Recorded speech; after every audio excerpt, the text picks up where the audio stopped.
Kangjeng Nabi diuk wujud calik sareng sahabat anu hina tapi teger hatena iman ka Allah jeung ka Rasul. Hiji ki Salman, dua ki Bilal, tilu ki Ammar, opat ki Khobab. Ikabeh jelema miskin. Salman Al-Farisi, Farisi teh versi Iran.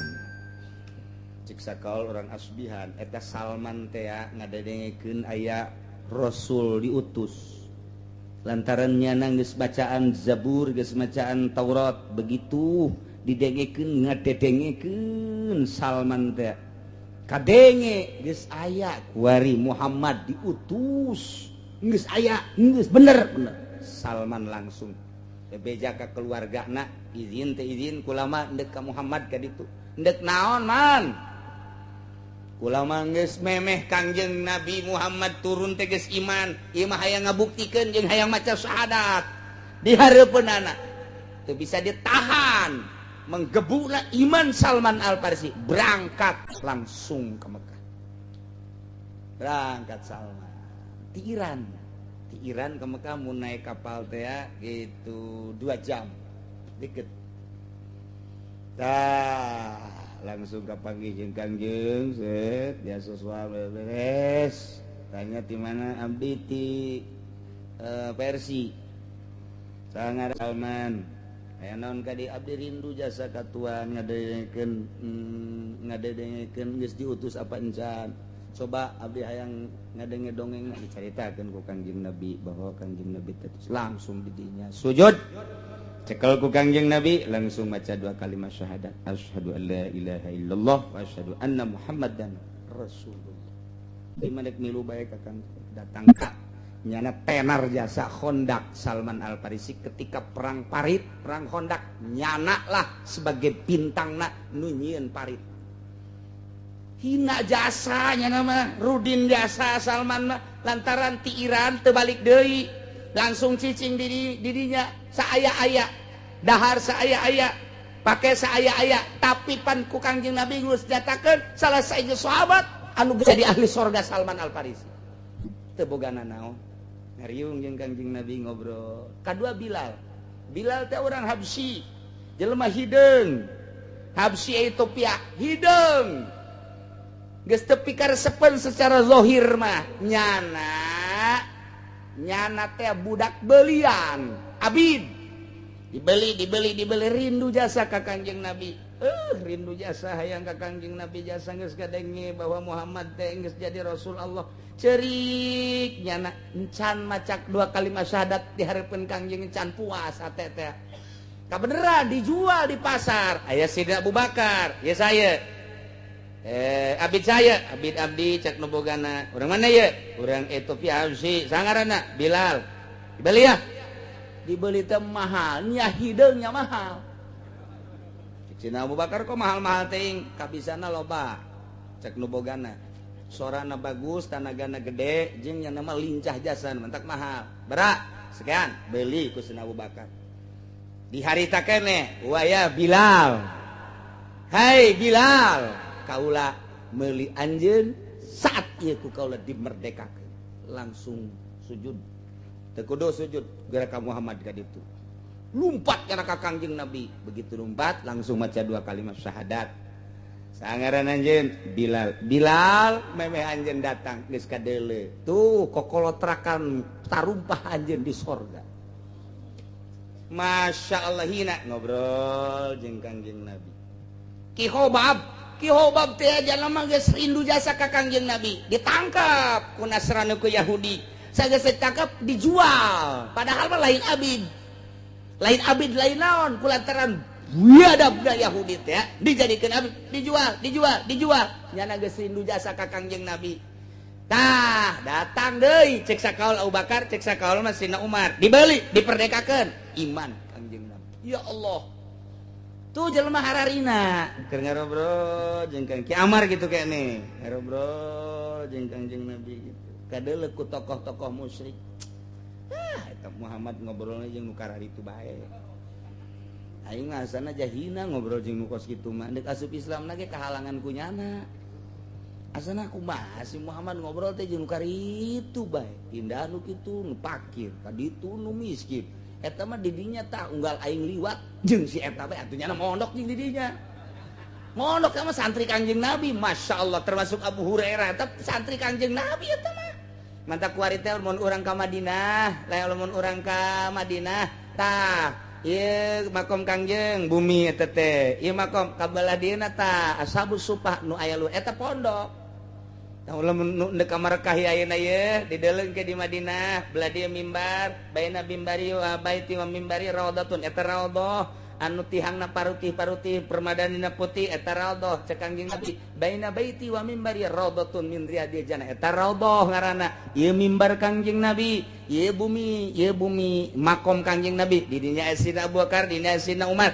kabelah dia ka tukang nah didinya adalah pesantren ngaranna Ashabus Sufah teh Ashabus Sufi jelema-jelema anu make bajuna teh rarudin make bajuna baju bulu atau nu bersih hatena disebut Ashabus Sufah tah eta tah tukangeun bumi Kangjeng Nabi tah eta santrina Ki Ammar Ki Khobab Salman Farisi Abu Hurairah Ki Bilal yo kita adzan ku Kangjeng Nabi Ki Bilal wah sorana luar biasa adzanna tilak dielak-elik baheula Allahu Akbar Allahu Akbar itu adzan baheula asyhadu an la ilaha illallah aya sahabat adzan Allahu Akbar deh setap gua kan ulah di kitu-kitu lempeng bae cara Bilal ieu mun kadengeun ku Kangjeng Nabi nu adzan ku ari aduh cakang ini kararieu kabeh ya adzan ku ari mah dilombakeun adzan geus masalah geus gari eta mah kemurnian baheula Ki Bilal teh kumaha tang geus Kangjeng Nabi pupus Ki Bilal nangis teu kuateun adzan Ki Bilal asal adzan sanggeus Kangjeng Nabi pupus Allahu Akbar Allahu Akbar asal asyhadu an la ilaha illallah mau normal kene asal asyhadu anna Muhammadar teu kuat lantaran urut berjuang kencang jeung ceuri nu adzan gantian ke asar adzan de Allahu Akbar terus saya kita adzan tah ke asal asyhadu ilaha illallah mah normal kene asal asyhadu anna Muhammadar teu kuat eta lah ku cinta-cintana ka Kangjeng Nabi akhirna si Bilal teh teu kudu azan cek sina Abu Bakar tos bae anjeun mah berjamaah bae lantaran teu kuat sarua jeung teu kuat kula ketika kula maca Al-Qur'anul Karim laluluh jasa hatena nah tidinya mengasingkan diri Ki Bilal teh mengasingkan diri mohon ka sina Abu Bakar abdi mah rek ngasingkeun diri teh di nagara ieu apa deuk pindah nagara abdi mah deuk pindah nagara deuk ka mana tujuan abdi hayang ka Yaman cek Ki Bilal teh lamun teu ka Yaman ka Iran ka Asbihan lamun teu ka Iran ka Irak deuk naon maksudna abdi hayang ibadah khusus ka Gusti Allah atuh ibadah khusus mah di dieu ge masalah teu abdi hayang ngasingkeun diri lantaran neuleuh patilasan Kangjeng abdi teu kuat katitingalikeun bae Kangjeng Nabi lempang Kangjeng Nabi ti mimbar Kangjeng Nabi di raudhah Kangjeng takula mah jadi kadang-kadang leng ku cinta-cintana ka Kangjeng Nabi kos kitu Masya Allah eta Ki Bilal lamun kula teu indit di dieu asana kula moal bisa ibadah lantaran ieu Kangjeng Nabi kok kolebatan bae neuleuh di ditu neuleuh calik di lantaran terus-terusan pan Ki Bilal mah jeung Kangjeng Nabi ayo mah izinan bae abdi mah rek keluar ti nagara ieu ceurik sina Abu Bakar ceurik luar biasa ingat ka ucapan Kangjeng Nabi anu geus kadenge kokolotrakan sendalna di sorga Masya Allah cek sina Abu Bakar akhirna Ki Bilal keluar ti Mekah ti Madinah terus ka negeri Yaman tah kitulah cerita Ki Bilal teh nah eta nu sararusa Kangjeng Nabi di dinya ngalobrol jeung nu sarusa aya permintaan ti musyrikin tokoh-tokoh Madinah Yahudi berarti mun di Madinah mah Yahudi tadi dicaritakeun dakwah Kangjeng terhadap musyrikin Quraisy khususna didakwahan ku Kangjeng Nabi melalui Al-Qur'an, melalui wahyu, tetap baik.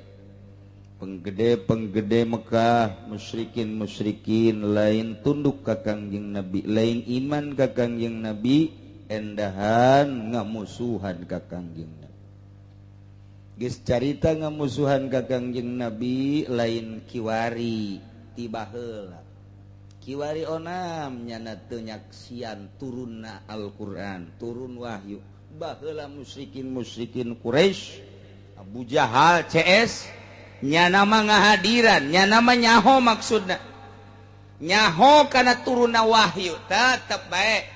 Ketika ku Gusti Allah teu dibere hidayah mah dihijab.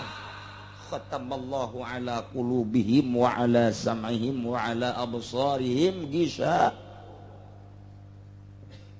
Ditutup ku Gusti Allah. Nu mantak urang ieu bisa ngaji, kadi bisa diuk, di dieu ieu teh dileungitkeun hijab lain nikmat leutik-leutik. Lain nikmat leutik-leutik. Urang teh dididik iman ku lingkungan, ceuk ngomong ku arina padahal nang Allah. Menang Allah urang teh jaloba nu cicing di tengah-tengah.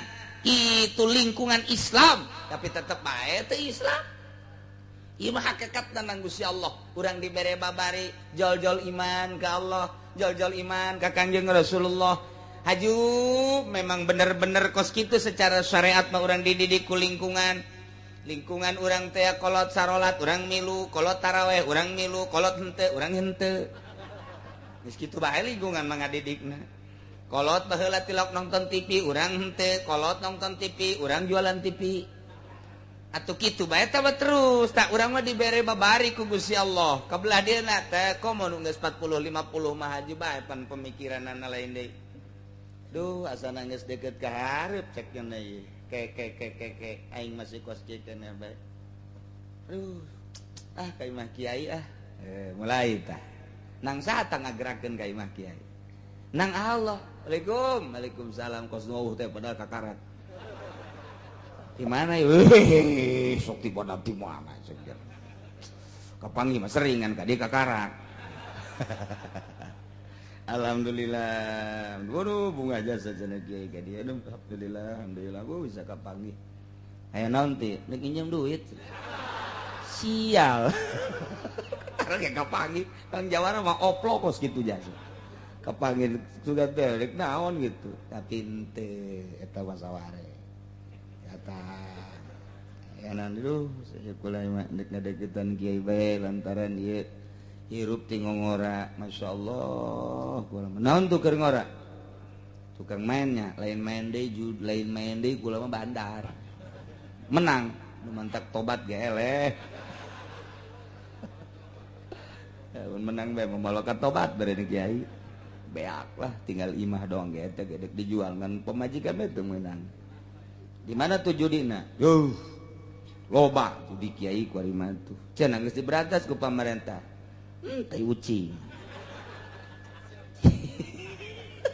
Nyana nu ngomong tai ucing nyana. Kula mah nyampaikeun doang, besi pajar di Indonesia bener-bener geus eueuh judi tai ucing. Cak nyana. Emang saha cenah kieu nu bebejang? Udah bejakeun tah mah tuh rahasia perusahaan. Ku ari ngaji jelema di seuri bebereunnya.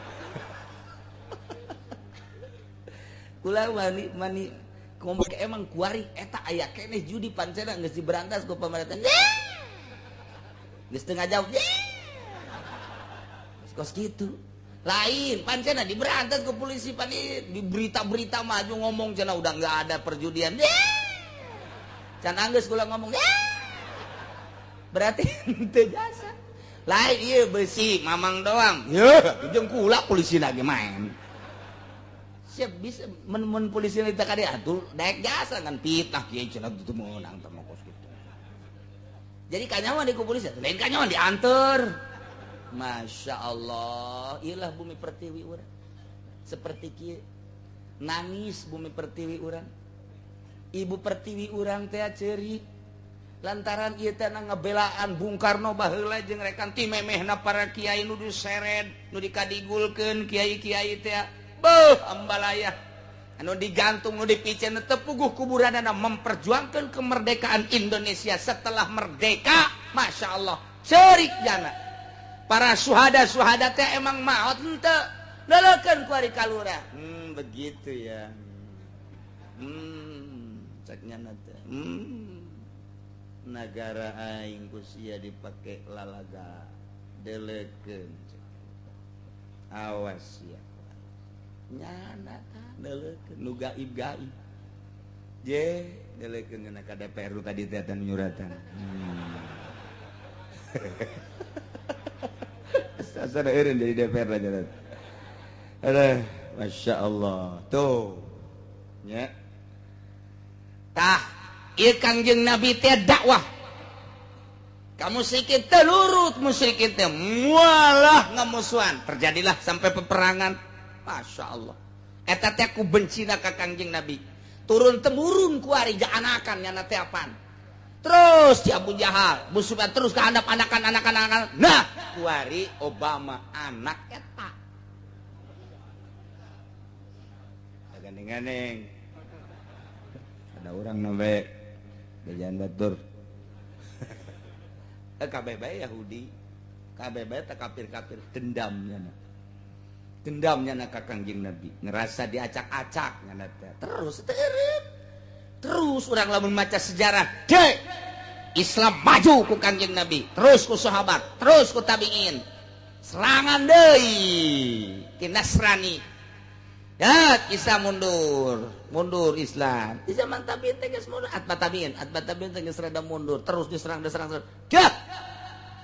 tahun 500 ketika Raden Patah diurang para wali sangat dunia eta teh luar biasa Islam luhur deui sadunia teh politik Islam ekonomi Islam budaya Islam tah teu kebal teh serang deui ku Kristen tak ti harita kebal aya deui penyerangan sakedeung hampir menang Islam teh mau diceritakeun ku kula tahun-tahun ejing sanu berjuangna geus we datang ka kuari mondoyo terus datang ka kuari nu mantak eta Timur Tengah diboman bae ge kunaon eta lah kadeleuna bangun deuk nyerang bae lain minyak teuing teh dideuleuh eta ketika konstinatal ditaikeun deui ka luhur teh tah tidinya oh berarti cak Saddam Hussein berarti ieu siap perang agama lantaran tokohnya geus dikaluhurkeun deui tuh tidinya terus datang ka kuari dek cicing bae ieu teh Islam teh apakah endek maruda tinggal ditanyakeun we ka masing-masing na unggal negara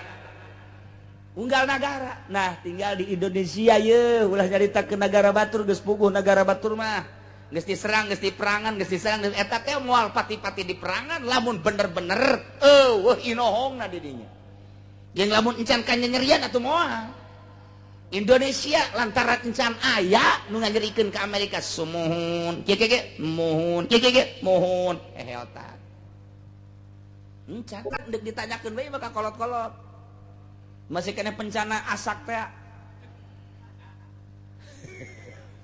ndek siap deui apa henteu atuh pantes jangan mah siap sanajan teu perang ge tereh paeh atuh pan mundur perang urang ngora nya namangan nyiapkeun doang buadar henteu kabur dikubur ngan ku siap na ge kan geus hebat ngaranna di daripada melempem nah ieu wari keur kalut jasa sebenarnya urang teh teu meunang nyadap informasi Timur Tengah teu meunang nyadap urang teh ka Irak ka Iran ieu teh geus di naon kitu ngaranna geus ditutup lantaran nu boga sumber informasi na geus Amerika jeung Yahudi tapi tetep bae informasi aya bae nu jeli mah jeung nu nyaho geus nyaho bae padahal teu meunang urang teh kudu geus bae di Eropa jeung di Amerika bae informasi mah tetep teu bisa kitu mun kukula dicaritakeun nu leuwih jerona bakal kaget ngan ku sabab si kaget henteu guys eta baheula ka musyrikin sakitu ayana tah nu kamari dicaritakeun nah kuari mah mukminin dakwah Kangjeng Nabi teh alhamdulillah Diterima ku orang Arab sebagian. Diterima ya, alhamdulillah. Iman ke Allah sebagai pangeran, iman ke Kangjeng Nabi sebagai utusan Allah, iman, alhamdulillah. Ngan saiman imana salat kadang-kadang maghrib doang, Isya mah jeung subuh geus henteu. Eta baheula eta baheula. Aya nu lohor we asar jeung maghrib henteu. Mabok terus. Iman mah iman ditanya, iman teh bahwa pangeran Allah, iman. Iman teh bahwa Muhammad teh utusan kakang Kangjeng Nabi. Iman, mad kami iman. Kaluar ti Kangjeng Nabi mabok. Cak Kangjeng Nabi jadi karar. Ieu. Dakwah deui Kangjeng Nabi, we dulur, iman teh ka pangeran bahwa pangeran teh allazi khalaqas samawati wal ard wa ja'ala zulumati wan nur. Allah teh iman. Iman teh percaya teh bahwa kula ieu adalah rasul Allah. Iman. Kaluar ti Kangjeng Nabi main cimplong. Nyawa ngarantinya rupa cimplong teh kos kumaha eta sebenarnya. Tuh, ya. Gus macem-macem permainan perjudian, kemudian itu aya nama kitu mabok dan lain sebagainya. Padahal mah iman. Tak ieu Kangjeng Nabi teh ku kos kitu teh ditegor. Cak Gusti Allah. Iman. Ulah diantepkeun eta nu kos karar itu. Ulah diantepkeun. Turun malaikat Jibril ieu mawa ayat ieu wa anzir bihil ladzina yakhafuna ayyusharu ila rabbihim laisa lahum min dunihi waliyyun wala syafi'un la'allahum yattaqun. Muhammad lantaran anjeun ditugaskeun teh basyira wa nadhira, anjeun ditugaskeun ku kaula sebagai utusan kaula teh ngabubunga sorga ka dituna nyingsieunan neraka tah supaya la'allahum yattaqun. Abes salarieun ka Gusti Allah ka aing cek Gusti Allah tah eta jelema nu geus aya imanan mah nyana ngan maksiat bae sok dakwahan dengan cara anzir singsieunan. Jadi aya cara-carana metode dakwah teh singsieunan ku ari mah jang ngobrol jeung para mukminin sok kumaha nyingsieunan bihi ku Al-Qur'an sok saha alladzina yakhafuna mukminin anu sararieun ayusyaru dikumpulkeun ila rabbihim engke ka pangeran lantaran aya iman geus sieun teh dikumpulkeun ka Gusti Allah sebab nyana aya imanan. Yahudi mah teh sieun, Nasrani ge teh sieun, nu Nasrani kuari mah kecuali Nasrani nu baheula teu sieun. Tapi aya keneh nu sieun, aya iman teh. Amun nyana macaan Injil anu asli aya ngaranjeun iman, tetep sieun. Nyana teh bakal disanghareupeun ka Gusti Allah. Tah jelema nu iman ka Allah, jelema nu iman ka Kangjeng Rasulullah ngan nyana maksiat eta teh nyana boga kasieun engke aing bakal dikumpulkeun di sidang di hareupeun Allah. Tak aya kasieun mah nyana lantaran nyana ge boga tekad engke di akhirat teh ketika di sidang eueuh nu bakal nulungan, eueuh anu bakal ngaropea, eueuh nu bakal ngurus kecuali nu bogana Allah Subhanahu wa ta'ala. Kasimpulanna nama iman ka Allah, iman ka mahsyar, iman bakal disidang jeung nyana iman eueuh nu bakal nulungan kecuali Allah ngan nyana tetep maksiat tinggal di singsieunan bae teh nu kos kitu mah carana. Kangjeng Nabi dakwah, wahai dulur-dulur nusa iman, nusa agama, urang hirup moal kebel cek Kangjeng Nabi. Contoh bapak-bapak urang nu geus tari heula urang ge bakal nyusul. Contoh nu ngarora ge lain nu kolot bae japararaeh urang ge bakal nyusul. Tingkah paeh macam-macam cek Kangjeng Nabi, aya nu muriang heula, aya nu teu muriang heula. Aya anu keur di kasur, aya anu keur di jalan, aya anu ragag, aya anu ti kalebuh macem-macem. Ta eta teh geus kasaksian ku urang. Ta eta teh sing dijadikeun itibar urang ge bakal paeh, berarti tinggal nunggu ajal doang. Sehingga lamun urang geus paeh engke teh bakal digiringkeun ka mahsyar jaga ketika geus kiamat. Engke bakal disanghareupeun kana pertimbangan. Bakal dihisab urang teh. Nah, dulur sadaya sing hade, lamun urang zina engke di akhiratna mun awewe bakal bobogaanana buruk sanggeus buruk digedekeun ku Gusti Allah kos guha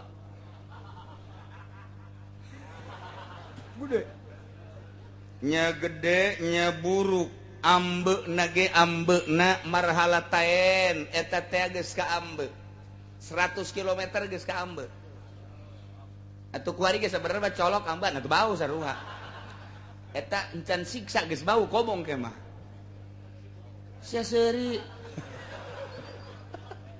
tah ieu sing hade cek Kangjeng Nabi bakal gede bakal buruk bakal bau anu luar biasa di samping eta engke bakal keluar nanah bakal keluar getih tidinya teh eta ieu siksa nyerina luar biasa getih jeung nanah eta teh titah dikenyotan ku jelema tukang zina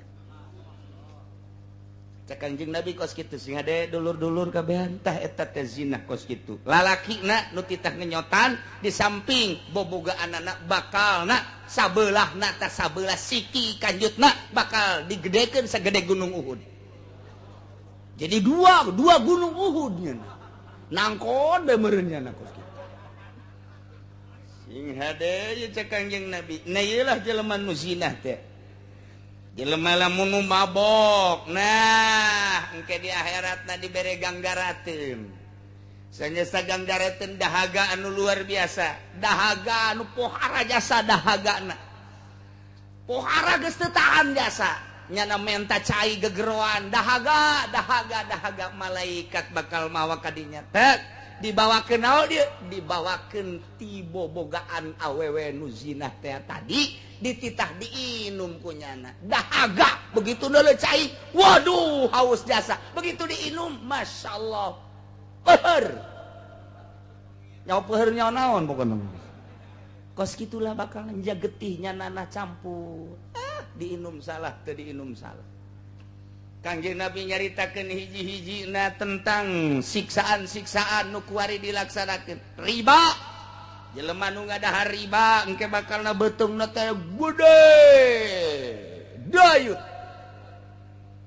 dayut beteungna asal engke anu beteungna dayut bae ke di akhirat toel kurang je ini apa kuari jana senang-senang meuli Avanza senang-senangnya teh kuari meuli mobil deui meuli Fortuner engke mah beteungna gede jasa kaharep kobeh nu ngadahar riba teh encan di kana neraka ke dieu mah kakarak digiring doang beteungna geus dayutna luar biasa ditarumpakan ku jelema beteung mawa awak yang sakitu berata ditarumpakan deui ku jelema di laluhurna ditakolan Masya Allah na riba sing ade ku Kangjeng Nabi dinasehatan seperti itu andir Muhammad khawif sing sieun melalui Al-Qur'anul Karim wahyu anu dibikeun ka anjeun jelema-jelema anu sarieun ke digiringkeun ka Gusti Allah embungeun nyana boga keyakinan di akhirat teh nu bakal bisa nulungan nu bakal bisa nyapaatan kecuali Allah tah eta sing sieunnan geus aya teh bibit iman nama tinggal ku anjeun di sing sieunnan masa tugas kiai teh dakwah ka jelema anu mukmin mah nying sieunnan dulur sing hade besi liwat ka citra nya sing hade kunaon kiai besi beakeun ku batur ti heulang sing sieuna teh si ade kumaha nu zina kumaha nu mabok kumaha nu judi kumaha nu korupsi tugas kiai make lisan nyaritakeun adapun naon kitu ngaranna nuturkeun jeung henteu nurut jeung teu lain urusan kiai urusan dirina kumaha Allah mere hidayah sakitu bae eta mah ta ieu tugas Kangjeng Nabi ditugaskeun ku Gusti Allah Subhanahu wa taala titah nyingsieunan mukminin nu doraka sahabat sumpi ka Kangjeng Nabi Waalaikumsalam naon kieu Rasul abdi teh mukmin iman ka Allah iman ka Kangjeng Rasul ka Tuhan sebagai Rasul alhamdulillah naon deui abdi teh iman mah iman abdi ngan ieu ku ieu abdi mah bebaskeun abdi sebab hobi abdi mah mabok judi zina tah abdi mah minta dibebaskeun bae eta iman mah iman abdi cek anjeun masalah ih pan hampang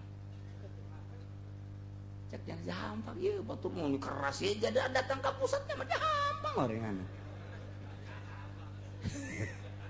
sekali dia jadi bebeja besi kurang abdol kurang pengertian kurang arti kanjeng ya Muhammad Rasulullah aya naon abdi iman ka Allah sebagai pangeran abdi iman ka Tuhan sebagai rasul aju ngan abdi mah iman teh hayang dibebaskeun bebas naon tina karesep-karesep abdi mah mun eta dibebaskeun abdi deuk iman terus lamun eta teu dibebaskeun abdi mah moal iman naon karesep anjeun hiji mabok dua zina tilu nomor katilu judi eta karesep abdi kahobi abdi mun eta dibebaskeun abdi mah deuk iman terus mun eta teu dibebaskeun duka oh masalah cek jih jangeunangeun cek kiana jih pan kadenge dinulu sejen mah waduh cek kiana teas teh nya kitu mah mending ka pusat cek kiana tatanya ngeunaheun horengan istama aja utama dek balik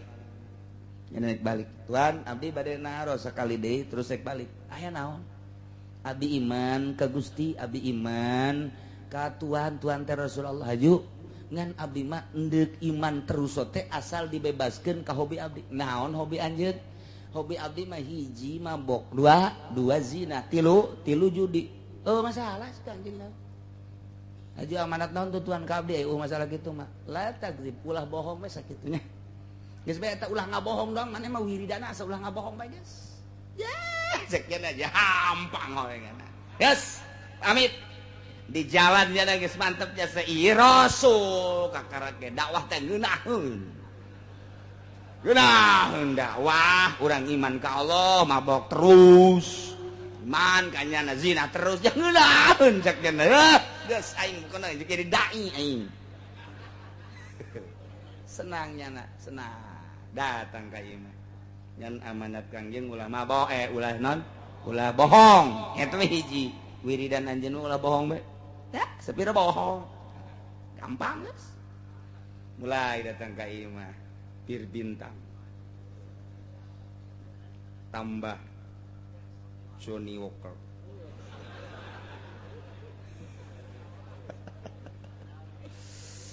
tambah deui wal bejaan gue yang sia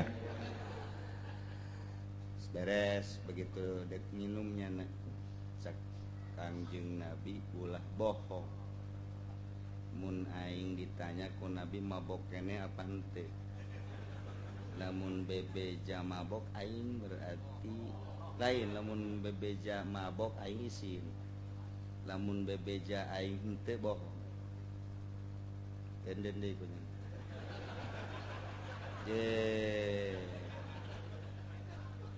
di dalam deui kunya minum aing dek minum ka hobi aing tapi cak Nabi ulah bohong sedengkeun Allah ngalarang mun aing minum berarti aing ngabohong ka Allah ye masih beres ya cokot deui kujen bebas dek kumaha ge asa ulah bohong atuh aing mun nginum bohong berarti Islam aing bohong ye ye nah kitu kene dek zina kitu kene dek judi teu jadi masya Allah caknya Muhammad Rasulullah asli lantaran dakwah teu kudu loba-loba hiji be ulah bohong beres kabeh nyana langsung datang dari Kangjeng Nabi langsung meluk Kangjeng Nabi senyum geus sababaraha poena teh Tuan ku hebat-hebat teuing dakwah Tuan kunaon pan abdi baheula minta kabebasan haju atuh pan abdi lamun bebas teh mah mun mabok teh mah ditanya ku Gusti mun bebeja mabok atuh izin ja Tuan geus ngaharamkeun pan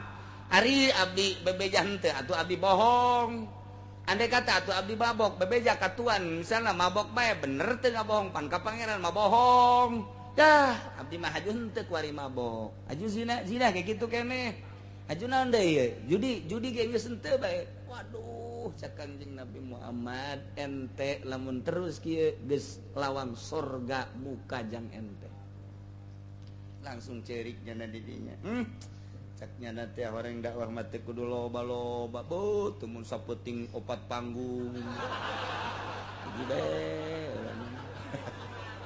hiji be datang teuing ngebudah-budah dakwah teh hasil nama Allah. Iya mata Kangjeng Nabi, masya Allah, karim luar biasa.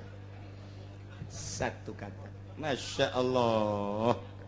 Aya di penjaluman datang ke Kangjeng Nabi. Abdi iman ke Tuhan, terus ke Pangeran Iman, coba minta kekuatan batin abdi naon. Hiji bae latagdob. Ulah marah sakitu dah. Eta ti bahasa ulah marah doang ge ambalayah ngepek jadi bener. Aduh nanti marah ya segala rupa gitu. Cekcok jeung pamajikan gara-gara marah. Eta ge sahabat bareng datang ka imah, ribut jeung pamajikan. Pancak Nabi latagdob. Kana kieu bae. Tahan ku aing. Dia tahan cek Nabi ge latagdob. Ulah marah. Wah aing.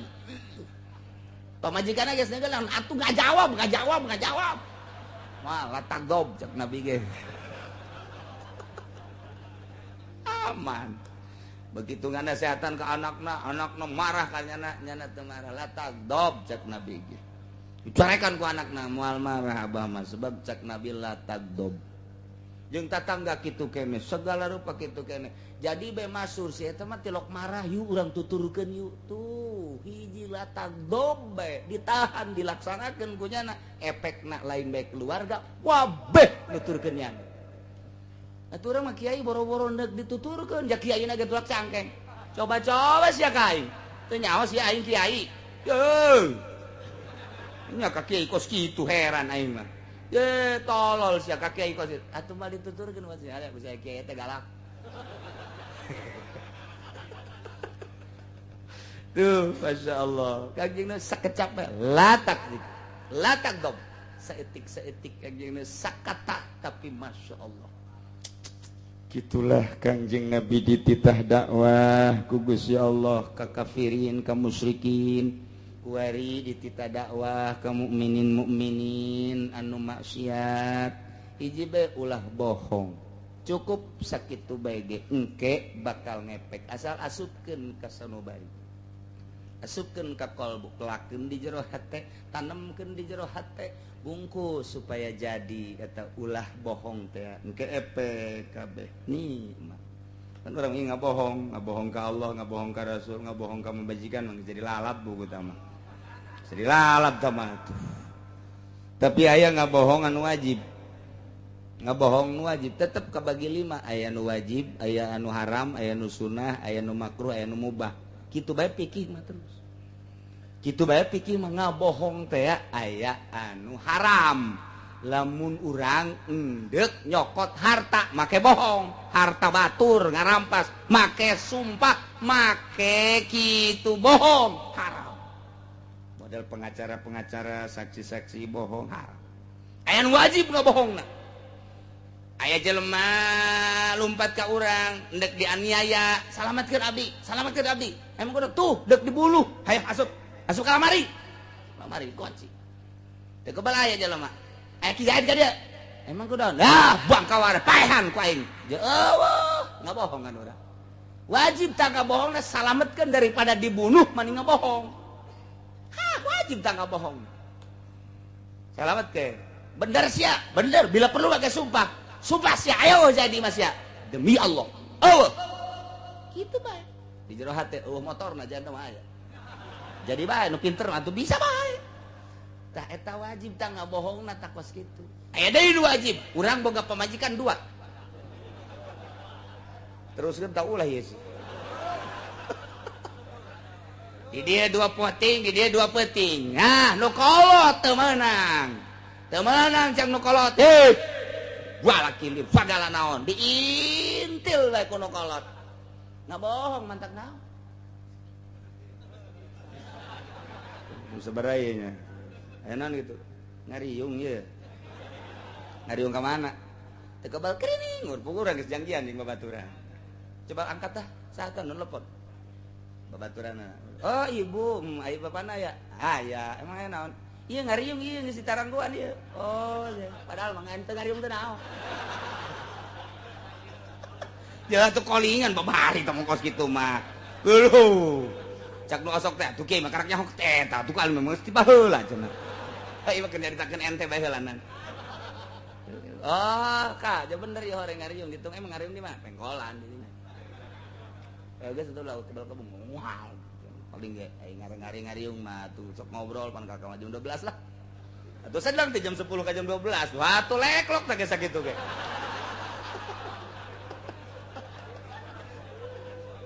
Bohong eta wajib eta kos kitu ka bohongna.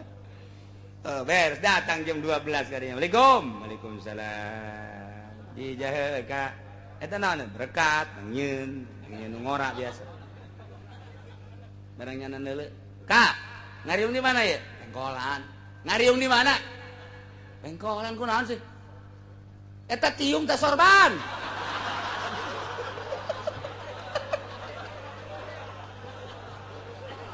Ji, emang kunaon gitu. Eta tiung saha? Bohong, ajeun buku make. Diuwal-uwalkeun berkat teh akan yeuh.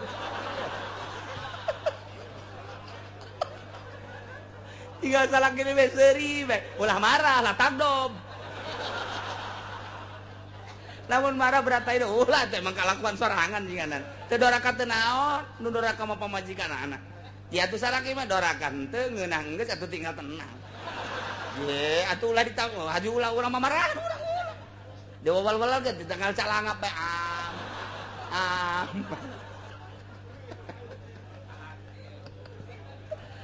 Aduh, cek pawajikan nu ngora di dino kolot sial teh kiai ngajalanan bae atuh ngaji jinganan.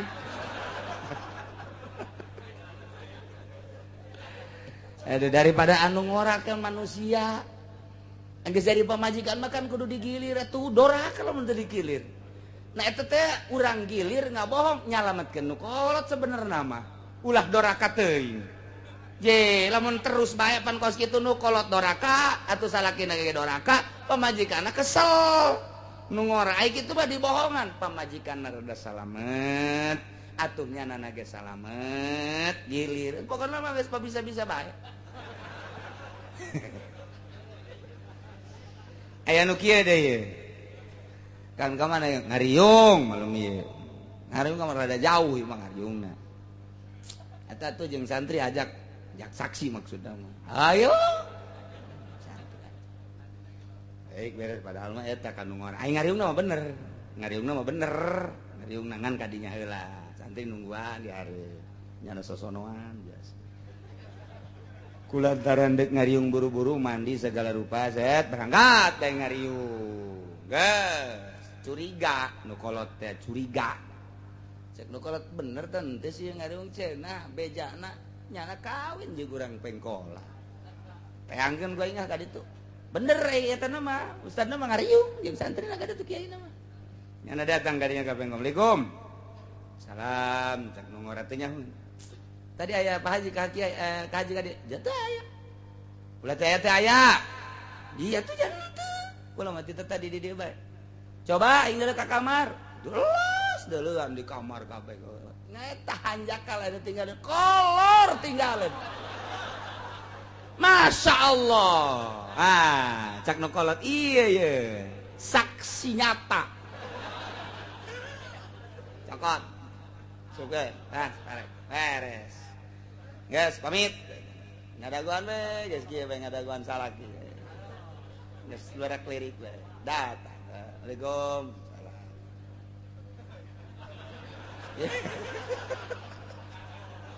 Ya berkat nanti. Tenan. Cek nu kolot teh. Sakudu bikin berkat. Ih, urusan bisi aya anu naon-naon. Dah, tadi terangan. Geus rada curiga pan cari kieu. Kasih mana tadi? Ngariung ya tah. Tah saksi tah. Berkat tah saksi tah ngariung. Ana tuh budak santri. Cek ka dia. Abah sia teh di mana? Ngariung. Di mana ngariungna? Di anu. Eta yang gimana tuh berkat? Jadi itu na ngariung. Memang ngariung. Gitu ka mah mana. Lu bener sia ulah sok kajual letik. Ngajawab tah si mana? Untuk di mana? Aja dek si Indit beta saya ka Indit. Yuk saya di dia. Geus gara kali itu ka pondok saya masih capek cek lagi. Geus atuh si santri di sidang si eta kiaina gitu ya. Da si mana heula tadi memeh ka ditu. Jatuh ka mana? Sumpah. Ji atuh daek sumpah. Atuh kiaina pan pinter. itu tuh nggak bohong ya masalah kan ya demi Allah itu si mana ya kalau sa ye emang kita di mana cuman si ada pun terus ngariung kayak gitu deh Masya Allah Karim jadi ada nukolot mah leuwih-leuwih ti serse nyahoan bae serse mah teu sabaraha nukolot mah eta irungna waduh sarua jeung anjing pelacak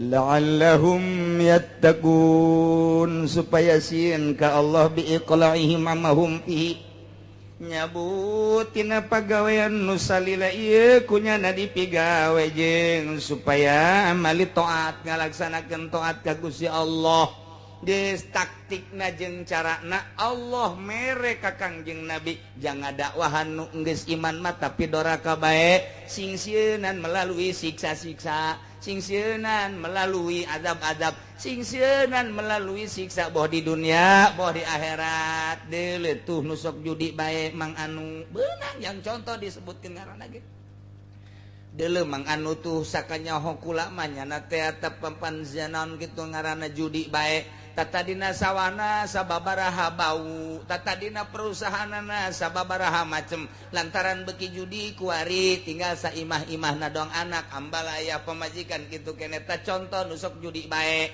eta kan disingsieunan jang di dunia Dia tuh si anu nusok judi jok mabok baik kuari teu bisa lempang teu bisa padahal mah nu teu judi ge aya wae teu bisa lempang mah teu bae ieu. Ngan ieu bajang contoh tuh nusok jinah bae. Tuh kadeuleu kan eta kakarak di dunia encan di akhirat mah caritakeun siksaan supaya ngarenyed. Bayangkeun coba lamun urang ngabaris engke di masar si ieu mah lulus urang ditahan. Si ieu lulus ieu ditahan. Si ieu lulus urang ditahan. Aju manehanana lulus dibere surat SK titah masuk sorga. Ajunya ngadadahan ka urang paje dadah. Nah ka mana aing mah ka sorga ye rombongan. Eta kendaraanna pan korban baheula keur di dunyana. Kan eta eueuh ceulian jore korbanna.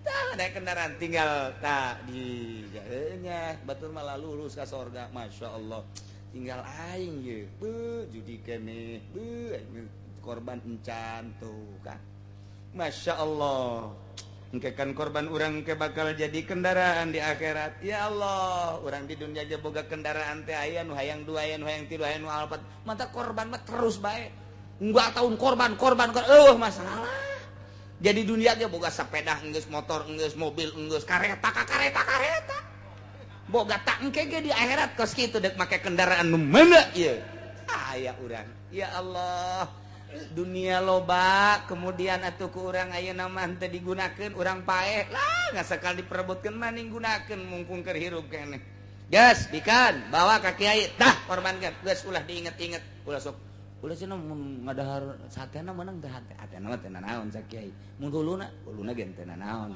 mun ping-ping atuh kabeh bae jeung sia make jeung hayang-hayang sagala Masya Allah da kekeukeut di hayang jasa hayangnya buntut teh buntut beunang buntut mah ceker meunang aing ka bagian naon atuh hulu ku sia hate ku sia ping-ping ku sia ceker ku sia buntut ku sia aing buluna geus ulah kitu tungtun mikeun ka kita korban kula geus beres tungtun ke belah ditu tah korban kula sataun 5 ge masalah korban tuh masalah nu bermasalah ge nu sugih teu korban eta bermasalah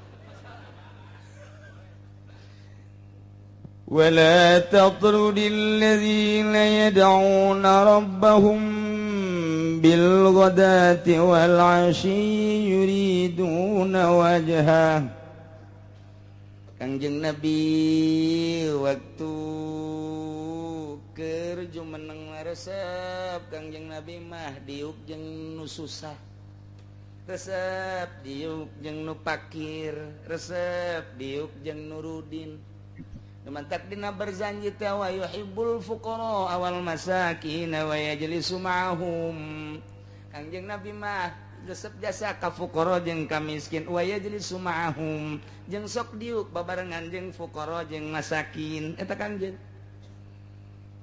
Kiai kuari mah teu daekeun lamun jeung camat mah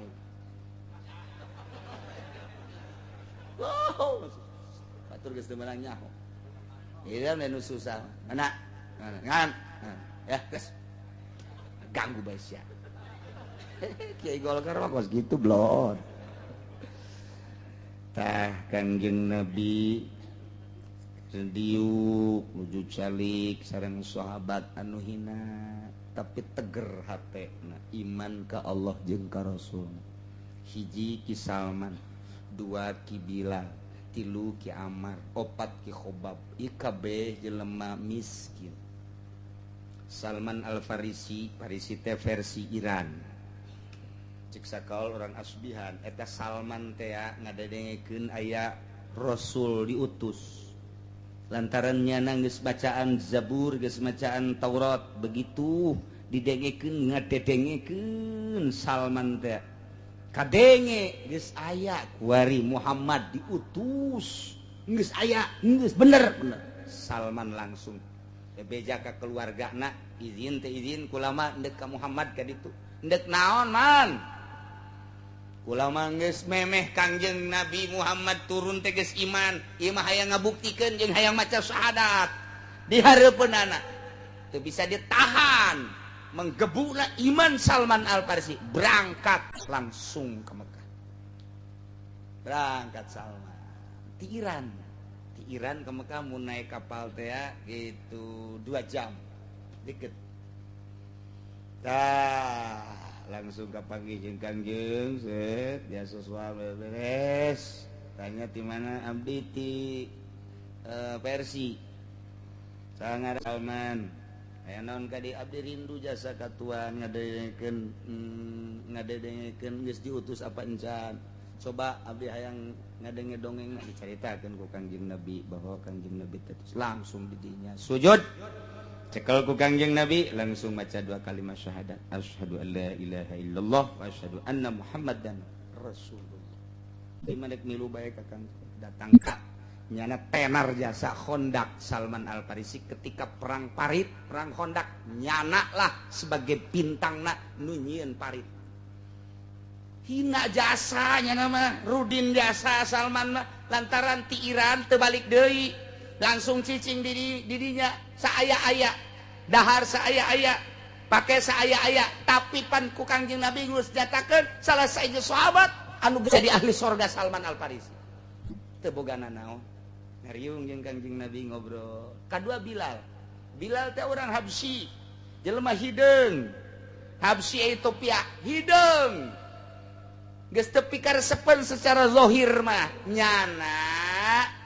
nyana teh budak belian abid dibeli rindu jasa ka Kangjeng Nabi rindu jasa hayang ka Kangjeng Nabi jasa geus kadenge bahwa Muhammad teh geus jadi Rasul Allah ceurik nyana encan macak 2 kalimat syahadat di hareupeun Kangjeng encan puas teh kabeneran dijual di pasar aya Sidna Abu Bakar ya saya abid saya abdi cek nubogana urang mana ya urang Ethiopia Habsyi sangaranna Bilal dibeli ya dibeli teh mahal nya hideungnya mahal Sidna Abu Bakar kok mahal-mahal teuing kabisana loba cek nubogana sorana bagus tanagana gede jeung nya nama lincah jasan mentak mahal berak sekian beli ku Sidna Abu Bakar di harita keneh waya Bilal hai Bilal kaula meuli anjeun saat ieu ku kaula dimerdekakeun langsung sujud teu kudu sujud gara ka Muhammad ka ditu lumpat kana ka Kangjeng Nabi begitu lumpat langsung maca 2 kalimat syahadat sangaran anjeun Bilal memeh anjeun datang geus kadeuleu tuh kokolotrakan tarumpah anjeun di sorga Masya Allah hina ngobrol jeung Kangjeng Nabi Ki Khobab teh jalma geus rindu jasa ka Kangjeng Nabi ditangkap ku Nasrani ku Yahudi sageus ditangkap dijual padahal mah lain abid lain naon kulantaran biadab da Yahudi teh dijadikeun abid dijual nyana geus rindu jasa ka Kangjeng Nabi tah datang deui cek sakaul Abu Bakar cek sakaul mah Sidna Umar dibeli diperdekakeun iman Kangjeng Nabi ya Allah tuh jelema hararina keur ngarobrol jeung Ki Amar gitu kene ngarobrol jeung Kangjeng Nabi gitu kadeleku tokoh-tokoh musyrik. Eta Muhammad ngobrolna jeung nu kararitu bae. Aing ngasana jahina ngobrol jeung nu kos kitu mah deuk asup Islamna ge kahalangan kunyana. Asana kumaha si Muhammad ngobrol teh jeung nu karitu bae. Indah nu kitu nu pakir, kaditu nu miskin. Eta mah didinya tah unggal aing liwat jeung si eta bae atuh nyana mondok jeung didinya. Mondok sama santri Kangjeng Nabi, Masya Allah, termasuk Abu Hurairah, tapi santri Kangjeng Nabi eta mah. Mantap kuari teh mun urang ka Madinah, lamun urang ka Madinah, tah ieu makom Kangjeng bumi eta teh. Ieu makom kabelah dieuna tah Ashabus Sufah nu aya lu eta pondok. Tah lamun nu deuk kamar kahi ayeuna ieu dideleung ke di Madinah, belah dieu mimbar, baina mimbari wa baiti wa mimbari raudhatun eta raudhah. Anu tihangna parutih-parutih permadanina putih eta raudhah cek Kangjeng Nabi baina baiti wa mimbari raudhatun min riyadil jannah eta raudhah ngaranna ieu mimbar Kangjeng Nabi ieu bumi makom Kangjeng Nabi didinya asina Abu Bakar didinya asina Umar kabelah dia ka tukang nah didinya adalah pasantren ngaranna Ashabus Sufah teh Ashabus Sufi jelema-jelema anu make bajuna teh rarudin make bajuna baju bulu atau nu bersih hatena disebut Ashabus Sufah tah eta tah tukangeun bumi Kangjeng Nabi tah eta santrina Ki Ammar Ki Khobab Salman Farisi Abu Hurairah Ki Bilal yo kita adzan ku Kangjeng Nabi Ki Bilal wah sorana luar biasa azanna tilak dilak-lik balam Allahu Akbar Allahu Akbar itu adzan balam asyhadu an la ilaha illallah aya sahabat adzan Allahu Akbar deh setap gua kan ulah di kitu-kitu lempeng bae cara Bilal ieu mun kadengen ku Kangjeng Nabi nu azan ku ari aduh cakang ieu kararieu kabeh ya azan ku ari mah dilombakeun azan geus masalah geus karya eta mah kemurnian baheula Ki Bilal teh kumaha bang geus Kangjeng Nabi pupus Ki Bilal nangis teu kuateun azan Ki Bilal asal azan sanggeus Kangjeng Nabi pupus Allahu Akbar Allahu Akbar asal asyhadu an la ilaha illallah mau normal keneh asal asyhadu anna Muhammadar teu kuat lantaran urut berjuang kencang jeung ceri nu azan gantian ke asar azan de Allahu Akbar terus saya kitu azan tah ke asal asyhadu la ilaha illallah mah normal keneh asal asyhadu anna Muhammadar teu kuat eta lah ku cinta-cintana ka Kangjeng Nabi akhirna Sayyidina Bilal teh teu kudu azan cek Sayyidina Abu Bakar tos bae anjeun mah berjamaah bae lantaran teu kuat sarua jeung teu kuat kula ketika kula maca Al-Qur'anul Karim laluluh jasa hatena nah tidinya mengasingkan diri Ki Bilal teh mengasingkan diri mohon ka Sayyidina Abu Bakar abdi mah rek ngasingkeun diri teh di negara ieu apa deuk pindah negara abdi mah deuk pindah negara deuk ka mana tujuan abdi hayang ka Yaman cek Ki Bilal teh lamun teu ka Yaman ka Iran ka Asbihan lamun teu ka Iran ka Irak deuk naon maksudna abdi hayang ibadah khusus ka Gusti Allah atuh ibadah khusus mah di dieu ge masalah teu abdi hayang ngasingkeun diri lantaran neuleuh patilasan Kangjeng abdi teu kuat katitingalikeun bae Kangjeng Nabi leumpang Kangjeng Nabi ti mimbar Kangjeng Nabi di raudhah Kangjeng takula mah jadi kadang-kadang leng ku cinta-cintana ka Kangjeng Nabi kos kitu Masya Allah eta Ki Bilal lamun kula teu indit di dieu asana kula moal bisa ibadah lantaran ieu Kangjeng Nabi kok kolebatan bae neuleuh di ditu neuleuh calik di lantaran terus-terusan pan Ki Bilal mah jeung Kangjeng Nabi ayo mah izinan bae abdi mah rek keluar ti negara ieu cerik Sayyidina Abu Bakar cerik luar biasa ingat ka ucapan Kangjeng Nabi anu geus kadenge kokolotrakan sendalna di sorga Masya Allah cek Sayyidina Abu Bakar akhirna Ki Bilal keluar ti Mekah ti Madinah terus ka negeri Yaman tah gitulah cerita Ki Bilal teh nah eta nu sararusa Kangjeng Nabi di dinya ngalobrol jeung nu sarusa aya permintaan ti musyrikin tokoh-tokoh Madinah Yahudi berarti mun di Madinah mah Yahudi mad coba ka desa kadeu aya naon kami tokoh-tokoh Yahudi di Madinah di dieu aya minat endek iman alhamdulillah cekan tapi kami endek kumaha ngobrolna aya kitu atuh eta nu sararusah nu mareuskeun di dinya bae kahalangan asana kuno kos kitu mantak naon eta usir ke kami datang ka dieu kami ngobrol ngeunaheun atuh nya babarengan jeung nu miskin masa teu ngarareunah sakali ku Kangjeng Nabi henteu dihirau ka kayak dipikir si Kangjeng Nabi manya kudu ngajauhan fakir miskin datang deui mad kumaha eta aya bae di dinya kami liwat aya kami dekat anjeun aya asana kahalangan ku jelema fakir miskin mantak raos usir atulah jeunkeun tempat di mana abeh kami sarsup ka dinya 2 kali can digubris ku Kangjeng katilu kali Kangjeng berpikir manggil Sidna Ali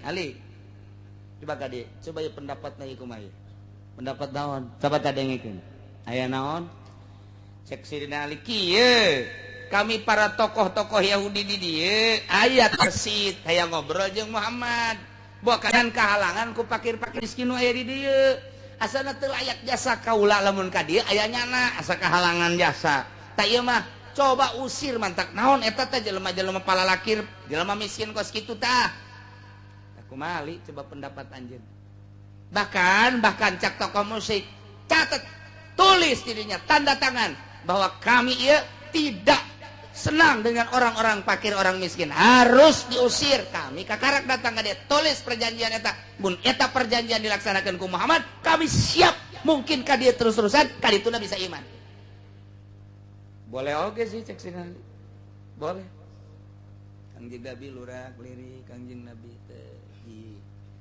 harapan Kangjeng Nabi kan supaya iman penggede Madinah musyrikin teh boa ieu iman boa Islam harapan Kangjeng Nabi teh eta aya di jero hate endek kakarak aya hate kos kitu doang malaikat Jibril turun mawa ayat ieu wala tatrudil ladzina yad'una rabbahum hey Muhammad ulah sok coba-coba anjeun ngusir jelema-jelema anu ibadah ka pangeran bil ghadati wal asyi isuk jeung sore nya nama selalu iman ka Gusti Allah ibadah ka Gusti Allah teueuh deui nu diharapkeun yuridu nabi ibadatihim wajhah teueuh deui nu diharapkeun kecuali zat Allah la syai'an min agradi dunya eueuh secuil pun tujuan dunia nya nama iman teh bolos imana ibadah ka Gusti Allah bolos ulah diusir Muhammad deuk nanaonan usir nu eta lu itu bacaan karuhan sarekan Kangjeng Nabi ku Gusti Allah melalui ayat ieu can bertindak kakarak di jero hate boa nya ieu mah bagus harapan supaya Islam tokoh-tokoh musyrikin teh kahayangna deuk dituturkeun deuk disingkirkeun jelema fakir jelema miskin teh ditegor ku Gusti Allah ulah teu meunang kan nu mantak kuari teh jadi ukuran eta teh urang teh lamun urang dek kembangkeun agama pan kamari geus dicaritakeun nu masantren tilok aya anak camat nu masantren tilok aya anak bupati tah mah urusanna dunia nu masantren mah tukang hui tukang dangder tukang toge tukang sasawi nu ngadorong nage teu katanya pegat deui sendal aduh pegat sendal tega tanjak dipaksakeun mah kunyana diselapkeun pan diboronjong sendal lagi alah sia pegat teu dipiceun nya deuk di kaputan sendal di dinya teh rem hareup teh apan sendal cepit ditorong kunyana kakarak ge deuk datang ka luhur ces kempes ngaguling tinggal kieu aduh nasib tanya ke orang mah keur naon istirahat cek dina istirahat kunaon tuh mimiti sendal korban ayo kadua kempes katilu atuh ieu ngaguling acak-acakan bang walau ka dibenerkeun lelah ngarokok heula boro-boro boga je samsu daun kaung korek rokok nyangan korek di lamotan be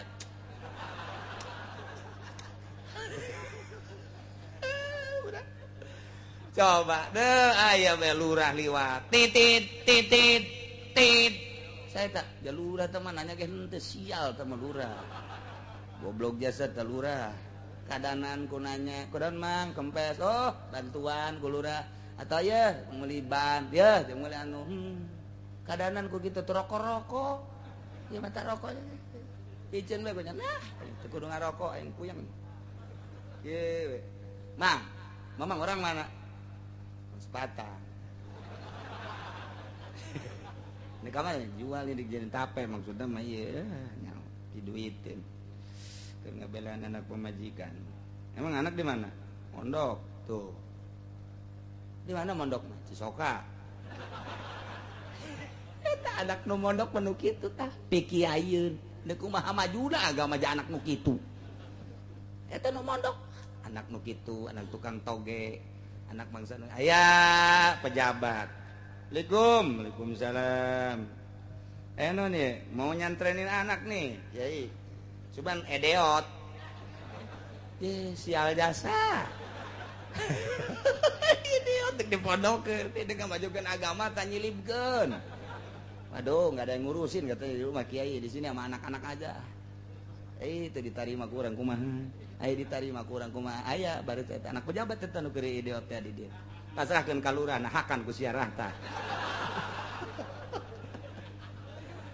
Aya deui lain setengah pejabat ya. Waalaikumsalam. Enon ye masantrenkeun. 3 kula boga anak nu hiji geus jadi insinyur, nu hiji geus jadi profesor, nu ieu mah di pasantrenkeun bae. Emang kurang teu disakolakeun gitu. Belet otaknya teh nyaho naon ngitung datang ka 10 ge pohon deui geus pondokeun bae maju moal ieu agama. Aya anak pejabat idiot, aya nu setengahna nu kos kitu teh nu teu kuat berpikir, teu sanggupeun berpikir, aya nu masanten mulus, anak tukang toge teu kabiayaan, aya tukang dangder sendal ge pegat hese meuli. Ya agama urang ieu nu kurang dicintai. Nah, mana anak camat nu mondok? Eueuh, anak bupati. Eueuh, neangan coba se-Indonesia anak gubernur mondok, Malaya marabok. Tah, eta kan kos karari itu berarti mayoritas nu masantren teh ya, nu miskin. Kiaina wauh jeung bupati sosohoreun. Belon teh mah kiai kos gitu. Wauh mah wauh bae, ngan haju ulah kamalinaan, tetep anu ngaluhurkeun agama mah duafa wal fuqara wal masakin. Ieu ngaraji ka dia atuh pan itu teu baroga duit. Jangan boga duit maka puncak atuh poe Minggu kuari atuh. Keur huha hehe. Atuh pa dieu mah atuh sampah kabeh.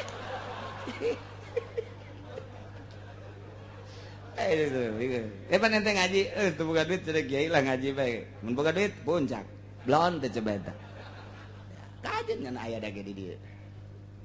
Ieu bisa ngaji pejabat aya PNS ka dieu ngaji bae. Ngaji cenah kiai kula. Osok ngaji ngan di ditu jauh. Kadang-kadang ka dieu sasalaman, ieu ngaji ye.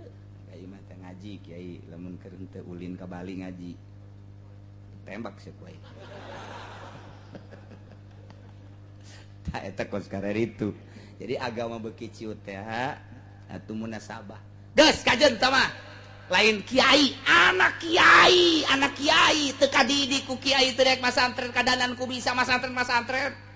Kiai nage ngomongna, wow, teu zaman, kuari mah masantren mah jekna sakola. Eta kiai, huluna pantaugeun habek tah kiai. Katiha gobrog. Kolot baheula urang sok dipantaugeun katiha, jak mah tilok. Ari mun aya anak baheula mun aya anak ngakal teh kana dipantaugeun deuk bae katiha. Buncunur ban urang. Budak urang teh nyahoan buncunur.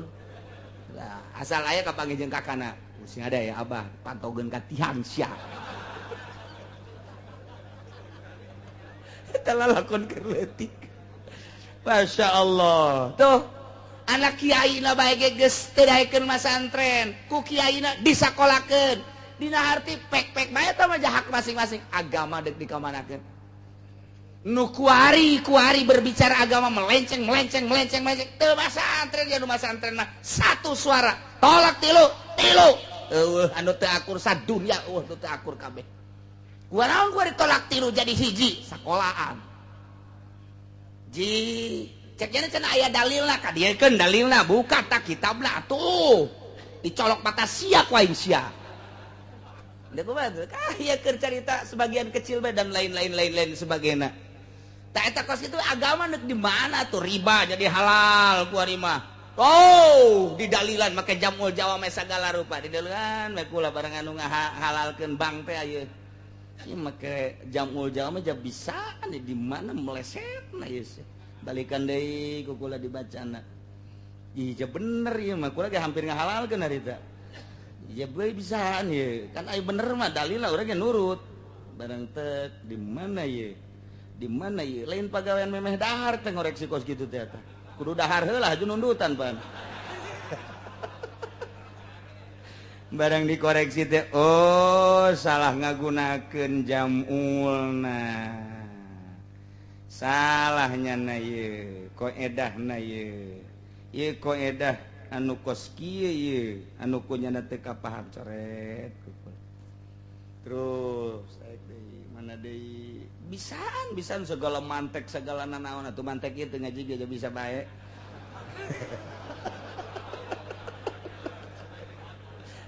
barang geus dideulean mah oh saralah karak wani aing ngadu jeung nyana tamplokeun jamul Jawa mena di hareupeun aing. Ani geus dikoreksi, salahnya na. Kajen kuku mah ge salah ye.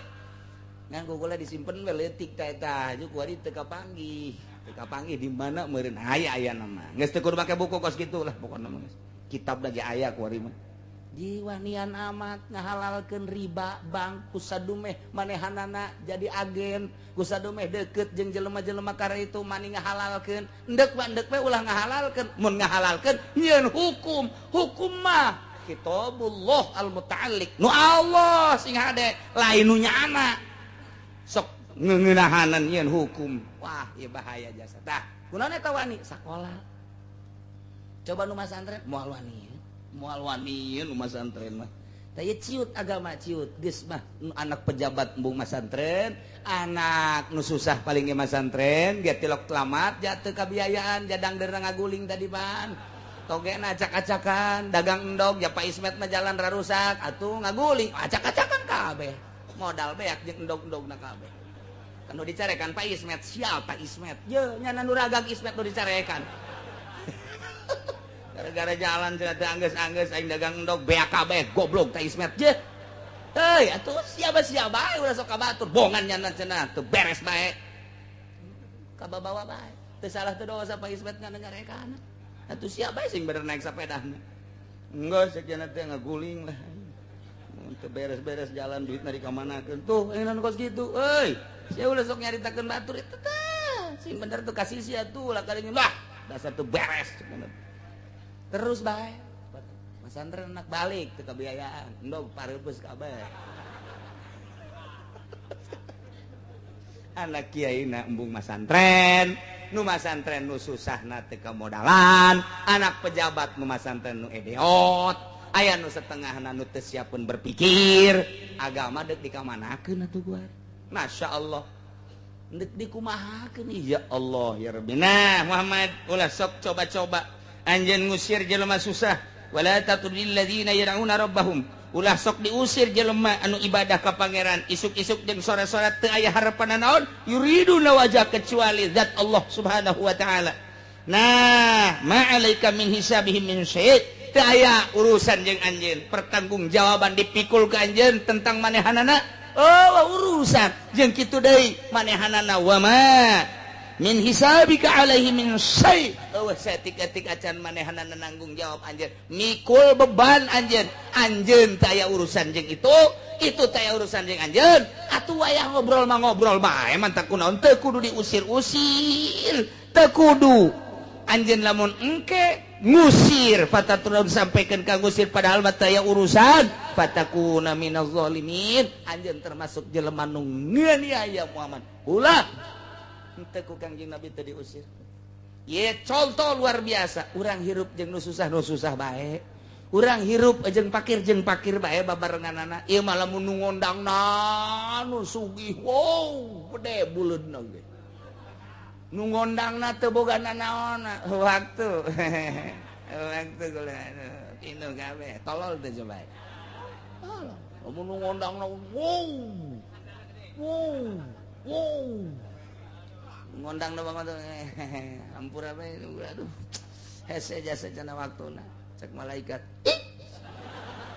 degongkan ku malaikat Gusti Allah aduh jeung nu susah dahulukeun jeung fakir adapun engke urang kapake ku nu sugih kapake ku bangsawan ku hartawan efek tina kalurusan urang urang haju didarengekeun ke ku pejabat didengekeun ku jawara didengekeun efek tina urang resep ka fakir miskin Allah resepkeun sehingga batur milu ulah sok ti luhur heula ti handap heula kabelah itu namanya apa kaburu los teu kajeun nu kitu ieu mah pupuk bae sekitar urang sekitar dusara rusah tah nu kudu ditulungan ge masyaallah nyana mah nyana mun teu boga duit dibere rokok sabatang ge bo ngadoana aya 2,5 meter mah geus ngageter-geter datang kabeakeun doa nyana oh deui doa cek ieu sabatang ge toba lamun anu sugih dibere kurang rokok ge rokok ja aya dibere duit ja aya